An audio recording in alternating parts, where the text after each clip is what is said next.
Cool.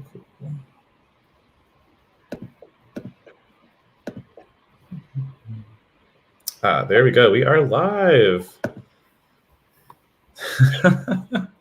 Awesome. All right. It is 9:03, so I'll give like 60 more seconds. Hopefully some people will start to filter in to the YouTube live stream. I have a few people watching. 1 more minute. Again, thank you all so much for taking an hour out of your time to come hang out with us here at MAASIN. Sure. Already. Right. I think we're just going to dive in so you don't waste too much time. Hello, YouTube. My name is Ethan Pravitz. I am a physical therapist. I use he, him pronouns, and I am the chair of the MAASIN Health and Wellness Committee.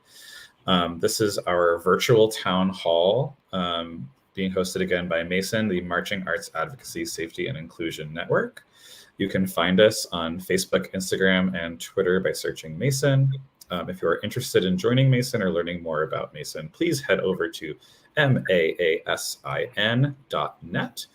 Again, I am the chair of the Health and Wellness Committee here at MAASIN, and tonight's town hall will be focusing on physical and mental health for the marching member as we enter into the summer season. So if you have any questions about getting ready for band camp, getting ready for summer rehearsals, getting ready for maybe mini tour, move-ins, or summer tour, around being healthy, staying healthy, managing stress, these are all things that we might touch on tonight. We are very lucky to have 3 highly qualified panelists joining us. And did I say something wrong? Marching Arts Access, Safety, and Inclusion Network. Our 3 panelists tonight are Laura, Natalie, and Billy, and I will allow them to introduce themselves, starting with Laura. Hi, my name is Laura Van Buren. Most people in Georgia are known by Laurie. I am a nurse practitioner. I live in Austin, Texas currently, and I practice presently in the area of women's health, although I have also spent a number of years practicing both as a nurse and a nurse practitioner in the emergency department setting. My 50th anniversary involvement in drum corps matches DCIs this year, as I've started my marching years in 1972. I'm an alumnus of a corps called the Chessmen and then the Crossmen.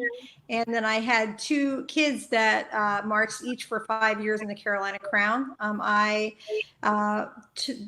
helped out with the medical care when Ethan was a marching member. Then I was asked to take over the, at that time, called the Drum Corps Medical Project, now known as the Marching Arts Safety and Health Project, which is an initiative that is completely supported by Drum Corps International. And our goal is to really support the medical teams as they take care of the participants. So. Awesome. Thank you, Laura. And yes, Laura did help take care of me when I was a marching member at the Carolina Crown back in 2001. All right. Natalie, you're ready to go whenever we are. Hi, my name is Natalie Mason, and I am a registered dietitian or a medical professional. I currently work in Minneapolis. I work in adolescent health. I actually work out of the Minneapolis public schools where they have free health clinics for students. And so I provide one-to-one nutrition education and counseling for high school students. It's literally my dream job. I love working with teens and young adults. My connection with the marching arts, in high school, they actually allowed 8th graders to march. I have a cool 5 years of high school marching under my belt as a color guard for 3 years and then a major for 2. That was an interesting leap. And then I also worked as the food operations manager for the Madison Scouts in 2019. I was the food truck lead on the road with them. And I did some other consulting with the Scouts back in the day in the area of wellness consulting and just education and supporting the healthcare teams. So yes, very excited to be here. Thank you. you so much, Natalie. And it's nice to have someone else who did color guard on the call. All right. Billy, can you introduce yourself, please? Hello there. My name is Billy Capozzi. I am a core member of MAASIN. I do work with a couple of our committees there. I am a licensed social worker, and I am a therapist in northern New Jersey, specializing in LGBTQ+ and a couple other components besides that. As far as my connection to the marching arts, I did 9 years in Drum Corps Associates as a member of Fusion Corps for 8 of those 9 years, and for Cadets 2. And also did 2 years of WGI with United Percussion and Front Ensemble. I currently also, in addition to all of that, am a performing member for BD Entertainment in their New York City division. Awesome. That's amazing. I have to say I'm very impressed by all of the resumes here on our panel. I really appreciate the depth and breadth of all of your experience, not only on the healthcare side, but also on the pageantry and marching arts side. So once again, thank you so much for joining us, panelists. And thank you, YouTube. Thank you all for joining us here at the MAASIN Town Hall on health and wellness. So why don't we get started with our discussion today? So as we enter the summer season, our members and their families are going to be getting ready for summer rehearsals, for mini tour, for move-ins. Before arriving at these rehearsals or at move-in or camp, what are some things that you think our members can do to prepare themselves, their bodies and minds, to kind of jump into summer band or summer performing? Well, anyone that wants to unmute, you are welcome to start us off. Yeah, go ahead, Laura. Yeah, you can unmute yourself. There you go. Okay.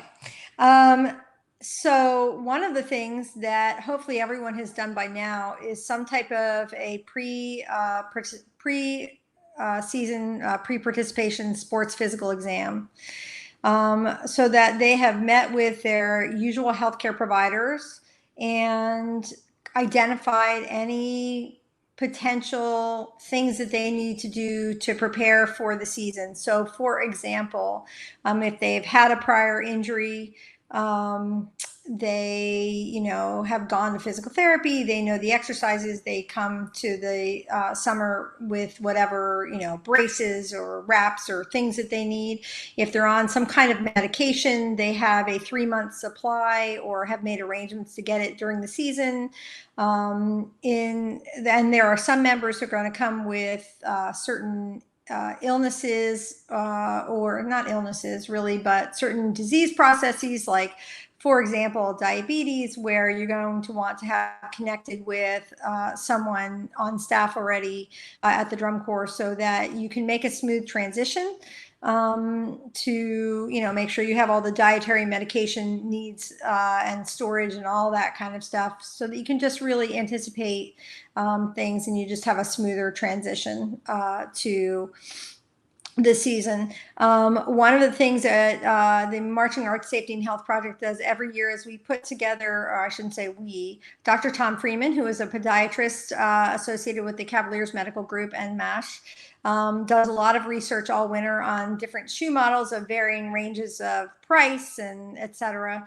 And we did publish that shoe list on our Facebook page, which is DCI Marching Arts Safety and Health. And that's easily searchable. And it's they did a really good job this year. I guess DCI also helped make it a little more presentable looking. Or maybe Tom did that. I'm not really sure. But anyway, it looks great and it's easy to understand this year. And he really put a lot of thought into it. So that's another thing, because you want to come to the season with at least 2 pairs of shoes, because you'll want to, your shoes are probably only going to last till sometime in early to mid-July. They really go through a lot of wear and tear. Yeah, I mean, in terms of the sports medicine preparation, the conditioning, I'll leave that to people who do muscle and bones. That's not my thing, but we do have people on our committee that make recommendations there as well. So yeah, that's what I can think of. Awesome. Thank you, Laura. That was really thorough. And I do appreciate the shout out to the Marching Arts Safety and Health Committee as well, making sure that those medical teams that are on tour in the summer can really keep their students safe and healthy. Natalie or Billy, please, anything that, our marching members that are getting ready for the summer, what are some things they can do to get prepped?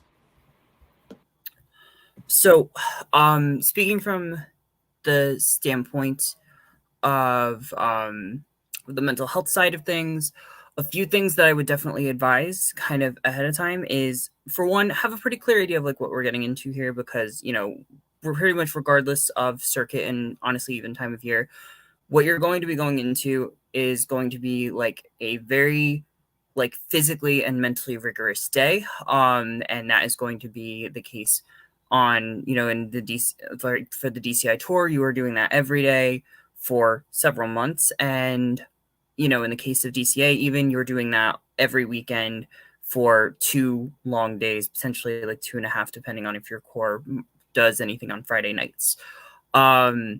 So as far as things go with like the mental side of that, I would definitely advise having like kind of using some information that is probably given to them, like marching members in the earlier season, about honestly even things just as simple as like really how we breathe, and how we can kind of control our bodies. I definitely think there's a lot to be said there.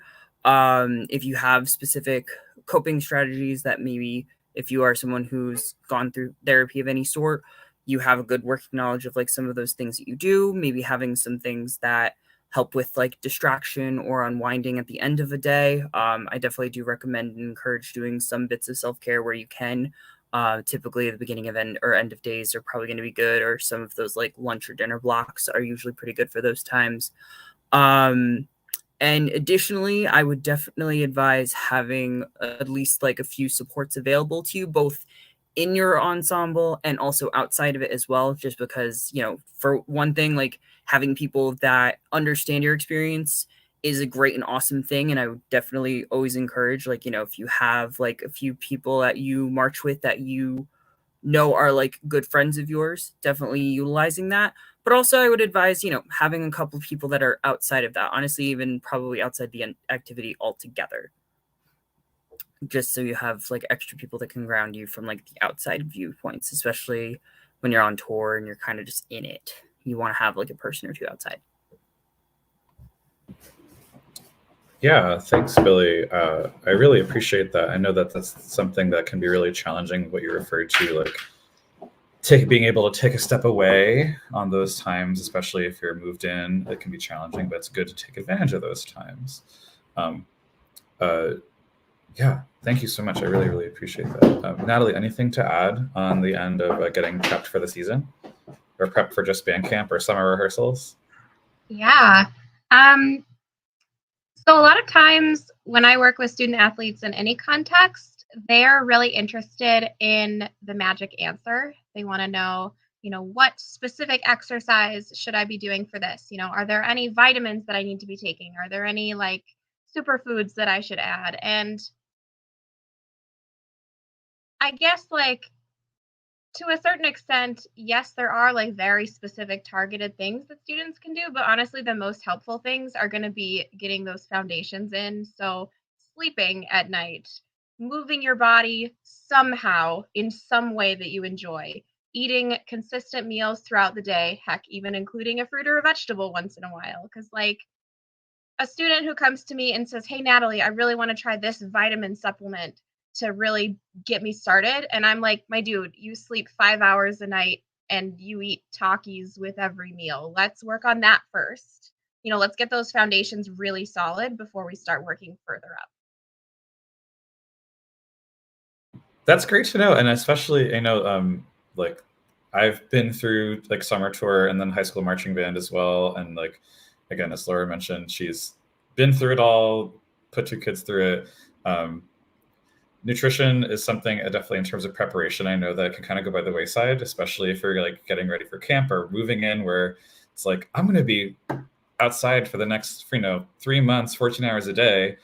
I want to have bacon cheeseburgers every day before I leave for tour. And like, maybe that's not the best thing to do from a nutritional standpoint. It sounds like, getting yourself ready and pre-hydrating and kind of knowing that you need to prepare your body for all this hard work is really, really important, not just physically, but also what you're putting in. Awesome. Anything for any of the three of you to add on like kind of preparation before we kind of move into being at rehearsals? Yeah, go ahead. A small thing I did want to add as far as like some of the stuff that I had mentioned, just because as I was like looking things over, I was like, this would probably also be a relevant point. Be aware of triggers, because, for different people, coming from all different walks of life, like there might be certain things that may cause triggers, and, it may be helpful to be cognizant of what those are. And if you have somebody that you like know and trust within your ensemble, maybe informing them of something that might be, so that way in case for some reason you can't necessarily communicate that something's going on, having someone else that's available that could be like, oh, okay, it was because of this thing. And, that's just something to know. Yeah, for sure. Being able to know what you might be walking into, and then what other things could really cause you to go into that bad place. The more prepared you can be, the better we can all handle those things together. That's awesome. So once we arrive at camp or at rehearsals in the summer, again, like you all had mentioned already, it can be kind of a shock to your system, both for new members and for veterans. I know that sometimes we forget, even if we've been on the field before, that it is really shocking to show up to rehearsal in the summer after not having done marching band or drum corps for however long. What are some ways that you've already alluded to some of them, but what are ways we can handle the physical or mental stress of being at these summer rehearsals? Because, now we're in the moment, we're in our 5-hour block or we're in our ensemble. What are things to look out for, and what are things we can do to survive and stay healthy and safe?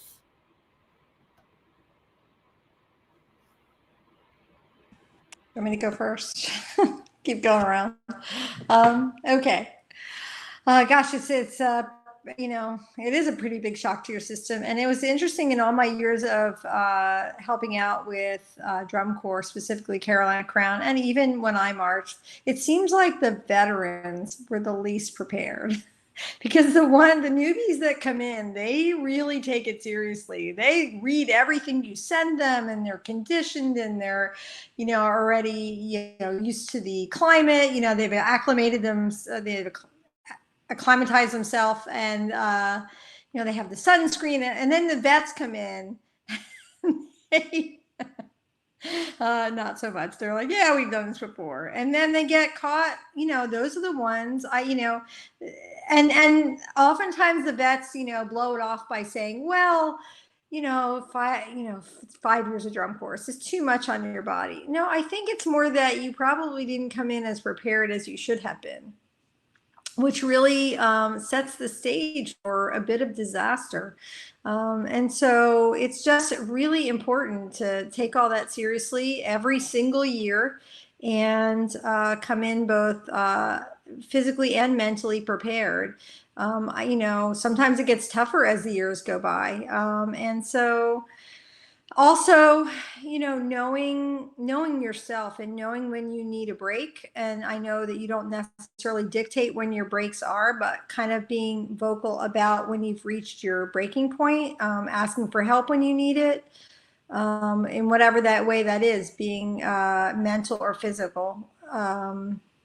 And, also watching out for others who are struggling as well. That's really a big part of it. Through the Marching Arts Safety and Health Initiative this past year, we've really focused a lot on mental health awareness with our administrative teams, and now we have an upcoming webinar this weekend, as a matter of fact, to orient the new medical teams. And we're doing a lot of focus on mental health awareness, and some have even taken a course. There's like a mental health first aid course that some people have taken in the course. But you can't, the two athletic trainers or the one athletic trainer and the nurse cannot be everywhere. So just really keeping an eye around, eyes around you for people who are struggling, who may need to be able to reach out for help and not necessarily have the skills or the wherewithal to do so for whatever reason. So, yeah. Thanks. I really appreciate that. I want to give the other two panelists a second to maybe even respond to some of that. Like Laura alluded to, taking a break or finding, knowing yourself in that moment and knowing kind of that I'm getting to my limit. What are ways that we can do that during rehearsal? Like, especially on the member side, like we've all kind of been there, but like, what are some, if you had to think of something off the top of your head, how are some ways you could engage either like your leadership or your staff to, give you that time and space if you're really not feeling well or feeling, like you're not all the way there? I definitely think that, speaking from like a potential perspective that like staff members can take with this kind of thing is, have cognizance for when like a member appears off in some manner, because it's not uncommon. Like, it's something that you could definitely see tangibly in people when like you start to see some of that bit of breakdown. You start to see they're really struggling to like catch breath. You can tell if like their body's starting to really just start to like experience a lot of like physical strain, and honestly you can see a good amount of like mental strain even in like the way that you may have marching members respond to your comments, or depending on like really just kind of the way that they're approaching their rehearsal. And I would definitely advise like kind of creating a culture around the idea that like if you need to take a rep or two off the field, kind of like catch your breath and, kind of, start to do what you need to in order to kind of wind yourself down from that and pull yourself down from that point, that be something that's actually a more normalized thing in the marching arts as a whole. And again, like, I know we're speaking DCI, but I think it's applicable pretty much any and all times of the year. Because I think when we normalize the culture that people should realistically be better served for taking that rep or two off, rather than being forced into this notion of just like an endless grind culture where it's like, nah, you got to push through. By doing that, I think honestly, we're going to become more efficient, not only in maintaining our ensemble's ability to like rehearse effectively, but also making sure that our members kind of have the ability to kind of not only know that they have the space to advocate for that if they need to, but also knowing that staff is like cognizant of them and willing to kind of say, I'd rather you take a rep or two to like do what you need to so that way you can functionally do the rest of this rehearsal, rather than having somebody break down, because that breakdown is a harder point to work a person back from. Yeah, for sure. Thanks, Billy. It can be a challenge for a member to take that step and say, I really do need the minute or two. And I wonder if it's something that, the training, like you alluded to, the training may be coming on the staff end of things, which I know the Marching Arts Safety and Health Project has been working on doing some more training with staff, which is excellent, and the medical team specifically. And like you said, it's going to take a cultural shift for allowing people to miss a rep, which is, as we all know from our experience, is like one rep is like the end of the world sometimes. Yeah, for sure. So just, I really appreciate that contribution. Anything else about like during rehearsal and kind of making sure that you're being aware, staying safe, staying healthy? Yeah, Natalie. Yeah, something I talk with a lot of my patients about is the fact that when we're comfortable And when we're in a routine that we're familiar with and we're getting enough sleep and we're eating enough foods that we like, we're familiar with, all of this creates sort of like an emotional cushion around us that helps us to deal with the day-to-day stress that we might encounter. You know, like a weird conversation with a friend, getting a bad grade on a test, however that translates to rehearsal days and on tour. But when we're on tour, we're in a new place. We are probably not getting as much sleep as we're used to, especially in the first couple of days. We're surrounded by a whole bunch of people, don't get a lot of time to ourselves, and like all the familiarity and the routine and the comfort isn't quite there anymore in the same way. And so a lot of people find that their emotional cushion is just gone. And that makes it so much harder to deal with all the little tiny things that might happen throughout the day that if you had a full night's sleep and a really favorite meal in your belly would be really easy to deal with, but everything can just get really intense and feel like a much bigger deal than it is in reality. And I honestly think that awareness of that can help students in the moment of, wow, I'm getting really overwhelmed and feeling really just like this is the worst thing ever, and realizing, oh, I haven't slept very well, haven't been eating the way I usually eat. Maybe that's why I'm feeling this way. And just kind of taking that moment to realize that, like, in the context of your whole day and like what's going on around you, there are reasons that you feel the way you do. Yeah, that Ethan, I want to add. Sorry, Ethan, I want to add also that I have seen a shift in the last couple of years in how hard. I'm like, certainly the DCI participants are being pushed hard. I mean, that's what drum corps is. It tests a little bit of of getting you beyond what you even thought was possible for you, and that's one of the things that members say in the end that they feel good about, is that they accomplished something they didn't think they could do. But of course, there's a breaking point, and I really have seen drum corps really back off on their schedules. Maybe not all drum corps, but like, a lot of drum corps now have break days and blocks off and things that, when my kids marched, like never happened. So, I really think that that's being recognized more and more, that, you rehearse smarter, not necessarily longer or more reps. And that's really been great to see the involvement of the activity towards that end. I agree, and I think that some of it is coming from research in other sports and in sports medicine, and seeing that those long, 2-a-days or whatever from the football team side or the soccer team side of things, like, you're not getting the results you want just by pushing.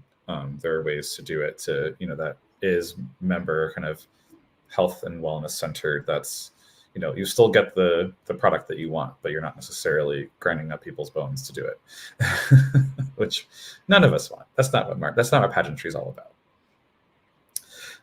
So we've alluded to this kind of crash, or this kind of breaking point. So I do want to take a little bit of time and talk about kind of what happens at that moment, and maybe some emergency situations that either you've seen or heard of or participated in, that might happen either, again, during the summer rehearsals, especially because that's kind of what's coming up in the near future.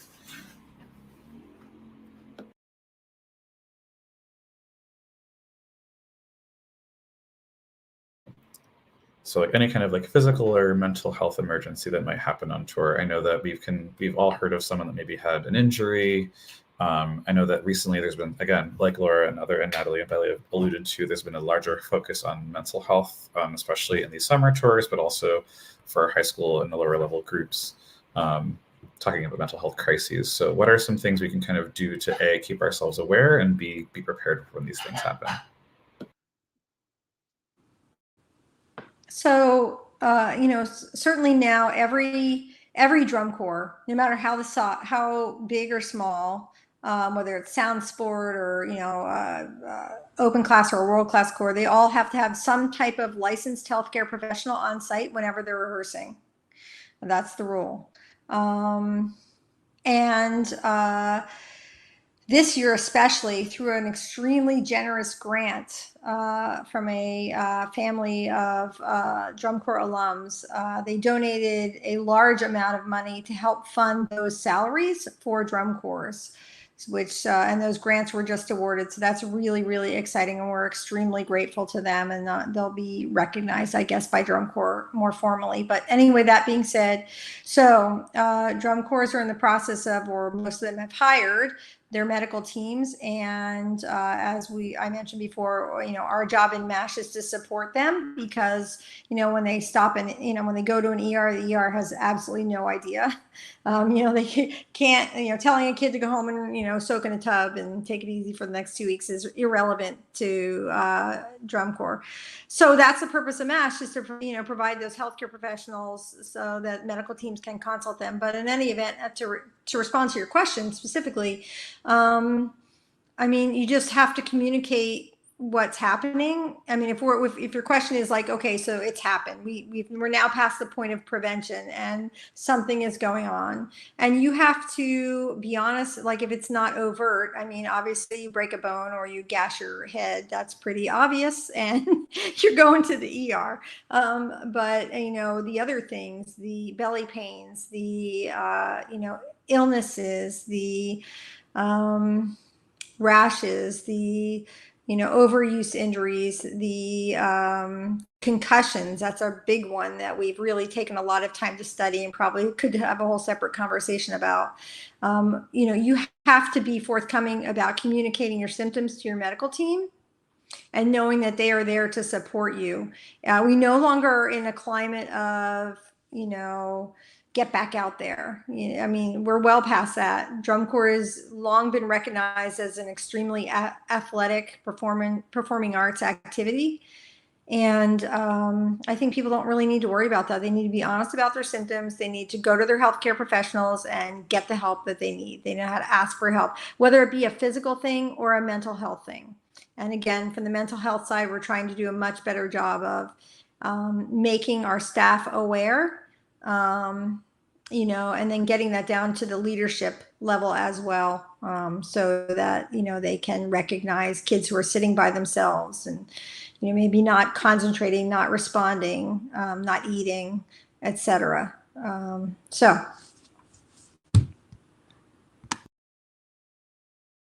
Thanks. Yeah. Very much appreciated, Laura. Natalie or Billy, please, anything that you have to add? So I wanted to, I think this one especially kind of hits home a little bit, just because one of the seasons that I marched, there was an incident of a marching member who was struggling with panic attacks. And at the time I was already working in mental health at that point. So I had been called off the field to kind of help to tend to that situation. And I think, for one of the, I think, major things that can definitely be looked at is kind of how to help people through anxiety attacks, panic attacks, some of these instances where the body is reacting very, very strongly to something mentally occurring.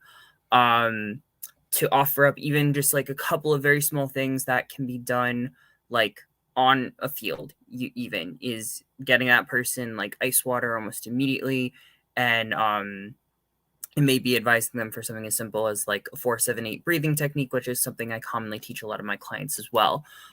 Just about being able to take ourselves back into the parasympathetic nervous system, which is our one at rest, which is generally what we're trying to bring ourselves back towards. So I definitely advise, even if it's just bringing somebody really, really cold water and just encouraging them to take sips of it, just so it kind of provides a shock to the system and helps to kind of reconnect a person. I think even just that ability to do that on site and during a rehearsal, I think can be a very big thing, and help a person through a panic attack. Speaking in the terms of something even more high risk than that, speaking of if anybody's engaging in any sort of self-injurious behavior, or exhibiting any sort of signs of any sort of suicidal ideation, anything like that, I would definitely advise having the numbers for any sort of national crisis lines or helplines, things like that. Better to have your member able to be talk to, be screened if they need to get any sort of necessary like mental care or need for some reason to be like just psychiatrically evaluated. It's better that we make those moves and have access to the resources to do that. So even having a couple of those helplines are generally like really, really awesome resources. Awesome. Thank you. Cool. I love this conversation. I think just to add to it, so when I was working on the road with the Scouts managing the food truck, there was a student who had been really struggling with not sleeping very well, which had brought up a lot of anxiety that they weren't dealing with very well. And then they had also noticed that their body was changing. They were losing weight. And so every time they looked in the mirror, they were seeing their cheekbones more, or they were seeing just different parts of their body in ways that were really startling to them. And so all of that had kind of come together to maybe sort of what we could call like a breakdown point. They were just very upset, very emotional about it. And so they came to talk to me about it one morning. And I think one of the best things staff members can do when they have a student who is in crisis or having a really emotional moment is just take a few minutes. Like, yes, drum corps is really busy. I was managing a food truck. I was busy. But in that moment, it was really important to take a few minutes, step aside, find a quiet place to talk to that student and just really listen to them, hear their concerns, validate them. Wow, I can really see you're upset about this. I'm sure that must have been really scary when you saw your body look so different. And then with that particular student, we talked about a couple of different strategies to get them eating a little bit better and sleeping a little bit better, just little kind of tweaks that we could make to their routine on tour. But then I think the more important thing in that whole conversation was just like taking that quiet moment to really hear them and listen to them. And like, I was like 22. I wasn't licensed in anything.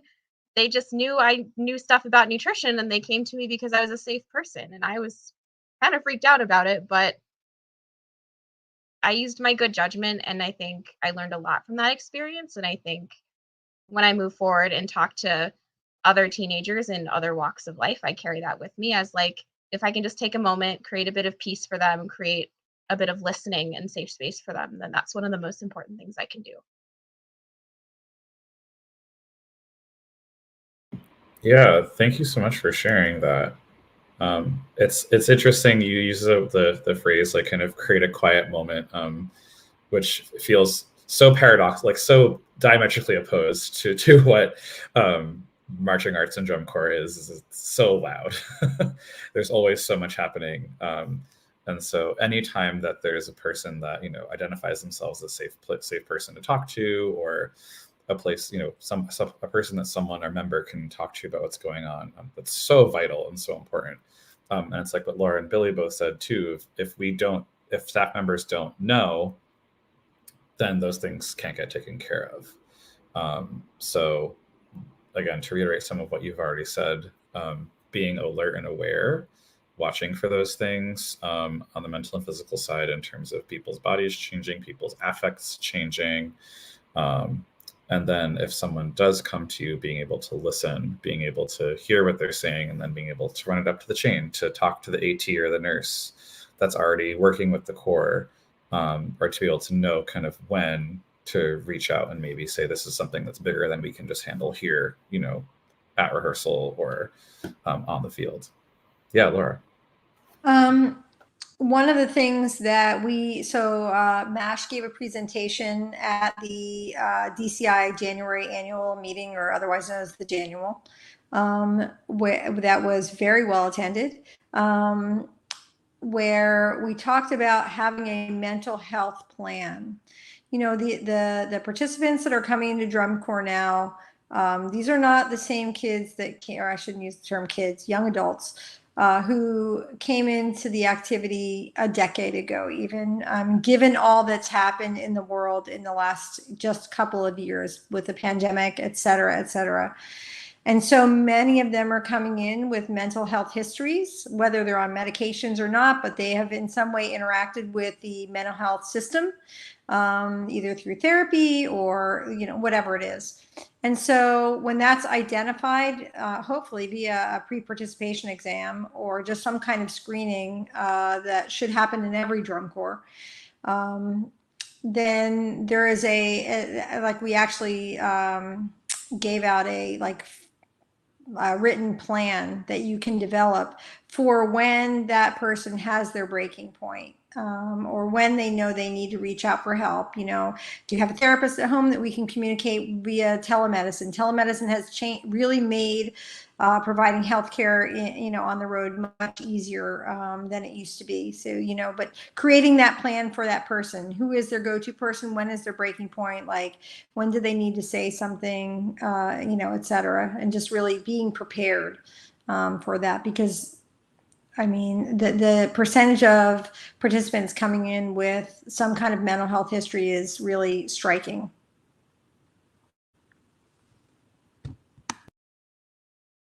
Yeah, thank you. I can appreciate the importance of all of that. It's good to, and again, it's important for us to know, like, when that person has that screen, and then informing the staff, informing everybody kind of how to best handle these situations when they arise. So I'm really glad to hear that those things are becoming more commonplace and more accepted and are being hopefully enforced by our governing bodies. And like I've said at the beginning, this isn't just talking about drum corps, even that's kind of the season that's coming up. These are topics, these are kind of important questions to answer, have answered for all of your marching arts groups, all the way down to middle school and high school. Because if we're trying to prepare those students to be high-level performers at whatever level, we should be cognizant of their mental and physical well-being at all times. I think it's something that's really, really key, not just at the highest levels of performance. I do want to encourage all of our watchers out there on YouTube or Instagram or Twitter. If you have any questions, please feel free to put them in the comments on the YouTube video, or tweet them at MAASIN. We would love to answer any questions that you have in our last 15 minutes.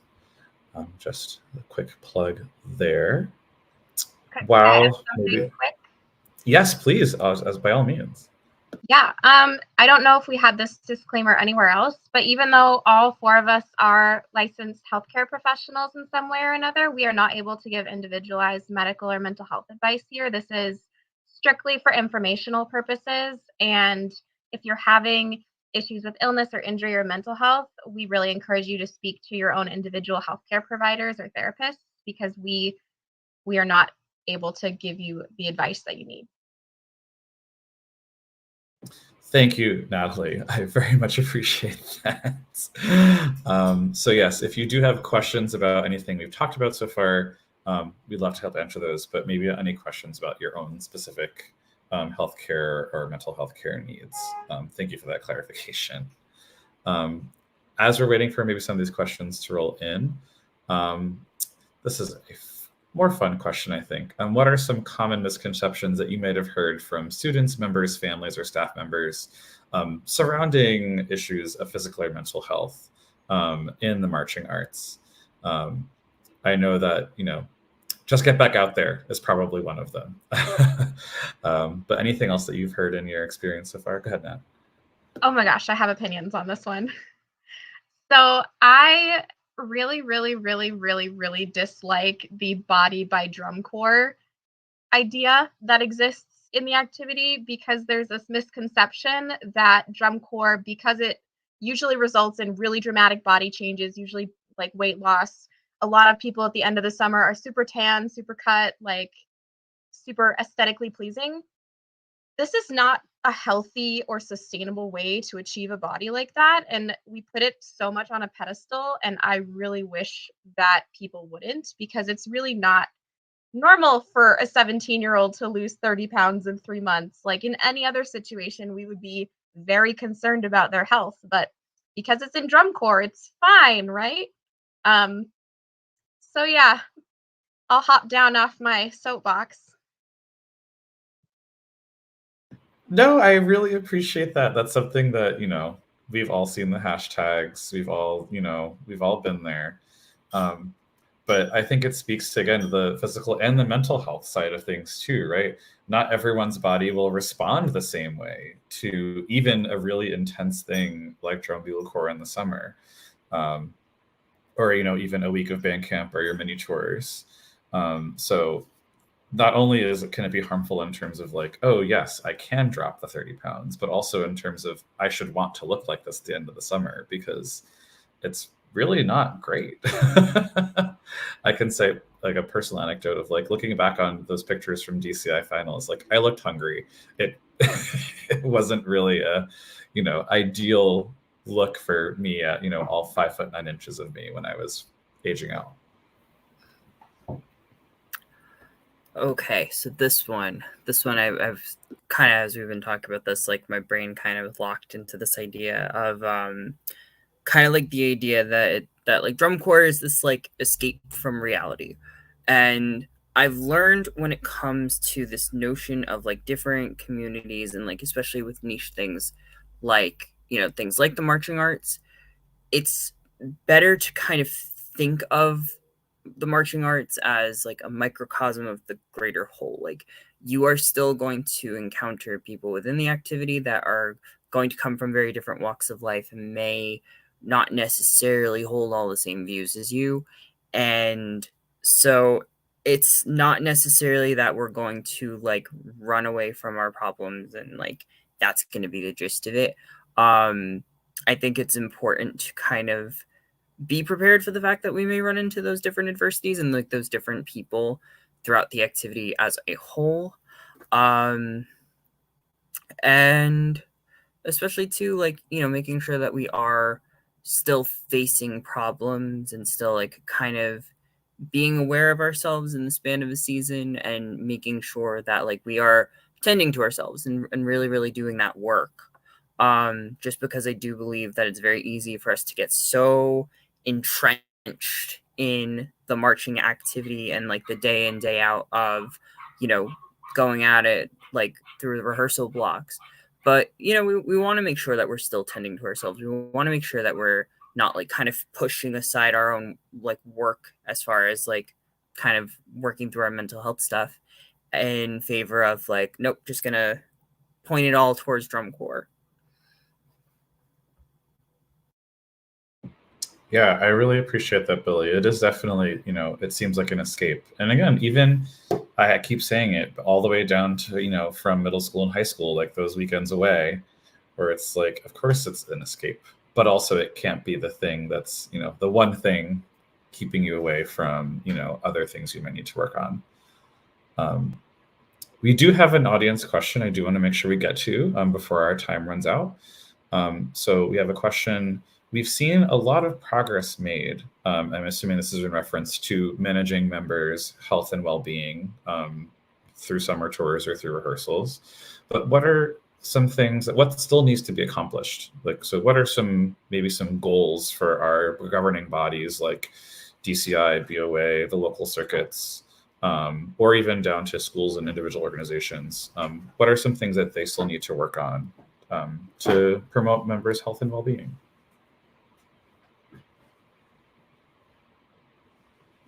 Something I think, and because I work in a school system, this is why this comes to mind, but I don't really understand why student athletes in football and basketball and whatever have to get sports physicals to be cleared to participate, but not every marching band or winter drumline program that's associated with the school requires that. And I think that would be a really great first step is, students who are going to be in athletic activities, whether they're football or marching band, we want to have that accountability of have they been cleared to participate? Are they healthy enough to participate?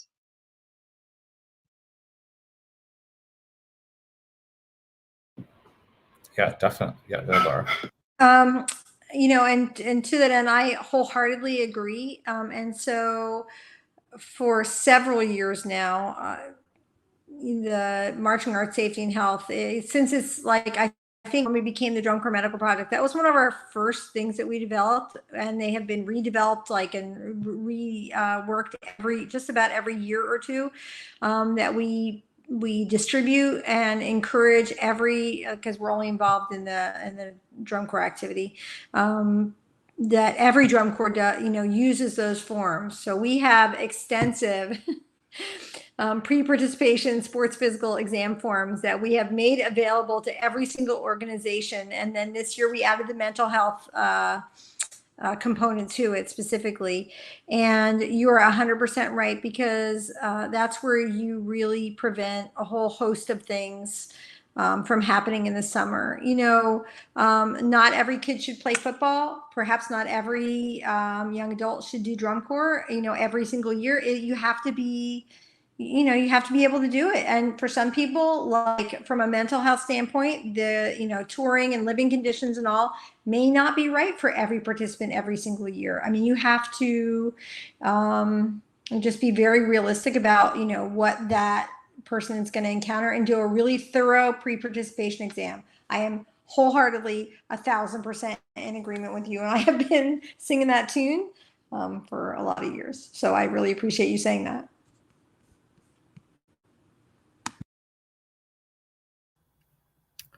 I think so far as like things that need to, like, the progress that still I think needs to be made. Honestly, I am super glad, like Laura, for mentioning that, like sort of first aid kit, and also even that like mental health has also been added to that. I think that is an invaluable resource. I think that like really across the activity, that should definitely be stuff that like, especially at like administrative and staff levels, that documents like that be like a commonplace thing for us to have working knowledge of, and be prepared with. Because ultimately, like said, like I think we're starting to kind of get ourselves away from like the really, really hard grind culture of like previous iterations and generations of drum corps. And, it is certainly great to see that there is more cognizance being put to this. But, I do think that this is still going to be an ongoing thing that like, even just that idea of like taking off the single rep, the 2 reps. Again, I still hold that like it will be better in the long run over the course of your season to have a marching member take a few minutes to like tend to themselves and get themselves back into like a level headspace where they can continue to do what they're doing, rather than facing the possibility that they may kind of get to a more crisis point, which is going to be a far harder point to work from. I am a very big advocate for the idea of like a lot of the preventative measures that we do in the here and now, and like when things are not necessarily boiling to a head, are going to be infinitely more valuable to us than when we're trying to come from like trying to bring a person back from a crisis point, which is a much harder task, especially when like you're either on the road on tour or in a marching weekend within the DCA circuit. Regardless, like you want to be able to take those measures early, and better to take them early than to have to do something much harder at a later point.